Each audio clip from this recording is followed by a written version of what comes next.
may def vidéo bi après damay focus vidéo bi ba ma ko defee dama focus après ngeen baal ma rek damaa jàllale message bi rek pour patriote yi comprendre teewul damaa focus après gis ngeen maam Sène mi nekk France daa def vidéo bu am solo bi passé live bu am solo si Kaliphone nee na Kaliphone réfugié la bëgg xaw ma réfugié lañ kaa wax xaw ma maanaam daa bëgg ko ko dóor ba mu non noj pa après ce que defee ñu jël ko en charge génne ko dëkk bi pour mu nekk hors danger loolu la bëgg moo tax patriote maa leen kaa ñaan Kaliphone bàyyi leen Kaliphone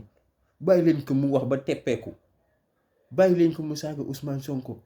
mënul dara ñi bëgg Ousmane Sonko ñu ngi kaa bëgg ay millions de personnes wàññiw si dara tekkiwul dara saaga la man noonu la ko yàlla bindee du dëgg saaga la man noonu la ko yàlla bindee noonu laa amee xaalis si saaga ya bon yooyu ak wax ja ñaaw ji si leen kaa joxee si laa amee morning si laa dundee parce que liggéeyul donc ba leen ko mooy honneur boobu dem di ko attaqué benn di ko rawale France pour mu dellu foofu mu nekk réfugié xawma ndax menace yi nga kaa def ngir yàlla ba leen ko may loolu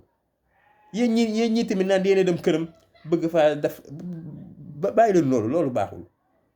baaxul te bañ ko defee sax dina tooñ papam xaw ma ndax papam mu ngi wax papam dégg naa dundut yàlla na ko yàlla yërëm waaye tamit ba leen dem si kër ga di ko yàqa parce que kër gi bàyyi ma ko moom Kaliphone amul kër Kaliphone amul kër benn demee kër gi benn fa yàqee seen